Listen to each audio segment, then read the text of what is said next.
नमस्कार दोस्तों, हमारे YouTube चैनल पूजा पाठ कथा कहानी में एक बार फिर से आपका स्वागत है।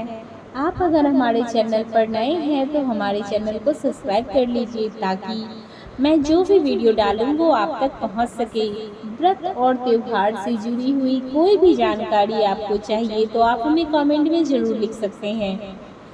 इस वीडियो में आज मैं जितिया व्रत के बारे में बताऊंगी कि यह व्रत किस दिन रखना है, नहाय खाई किस दिन करनी है, व्रत किस दिन करनी है और पारण किस दिन करनी है।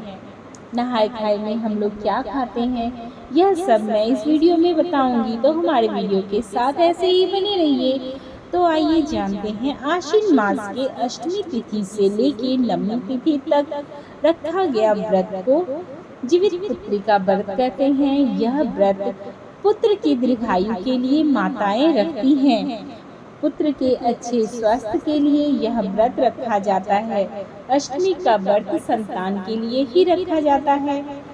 यह व्रत अपने संतान पुत्र हो या पुत्री हो, किसी के लिए भी आप रख सकते हैं। यह व्रत निर्जला ही रखा जाता है। इस व्रत में पानी या फलाहार करने का कोई परंपरा नहीं है, तो आप इसको निर्जला ही रखें। अगर संभव ना हो तो आप ना रखें, लेकिन अगर रखें तो इसे निर्जला ही रखें, क्योंकि जीवित पुत्री का व्रत अष्टमी का उपवास होता है और अष्टमी का उपवास जो होता है वो निर्जला ही रखा जाता है। ये अब इसके नहाय खाई का शुभ मुहूर्त जानते हैं।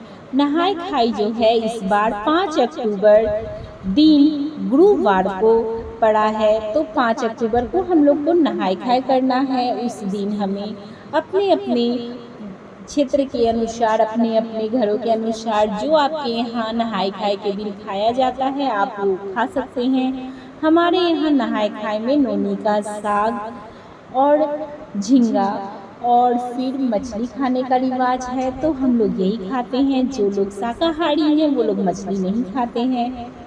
जितिया व्रत एकमात्र ऐसा व्रत है जिसमें मछली खा के व्रत रखा जाता है। तो यह अपनी अपनी क्षेत्र और अपने अपने गांव के अनुसार आप करें। आपके यहाँ जो खाया जाता है आप वही खाएं।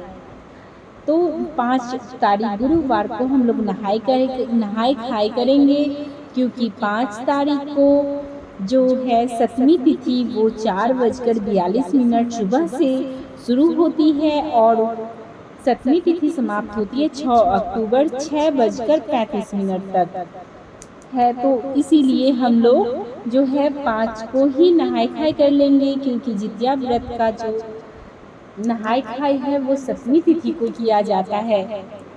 अष्टमी का व्रत रखा जाता है, तो अष्टमी तिथि जो है वो 6 अक्टूबर को सुबह से लेकर 7 अक्टूबर को सुबह तक है। तो हम लोग को निर्जला व्रत जो रखनी है वो हम लोग 6 अक्टूबर को रखेंगे। 6 अक्टूबर को निर्जला व्रत रखना है।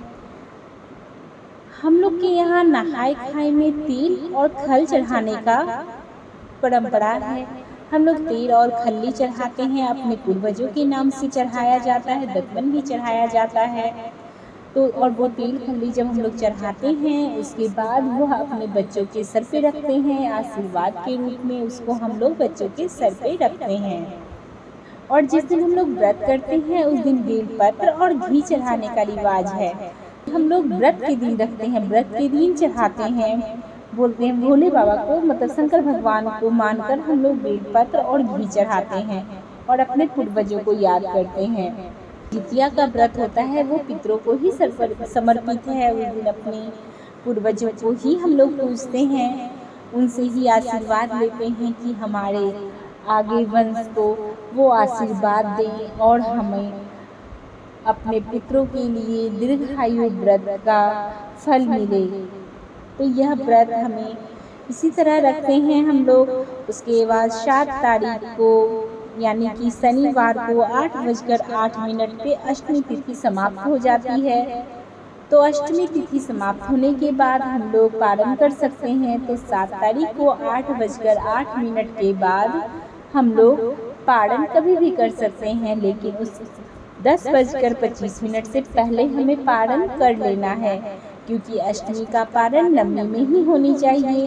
जो कि है 8:08 से शुरू हो जाएगी। तो हमको 8:08 से लेके 10:25 तक इन्हीं के बीच में हमें पारण कर लेना है, क्योंकि पारण भी हमें उतना ही इम्पोर्टेंट होता है जितना कि व्रत का मुहूर्त।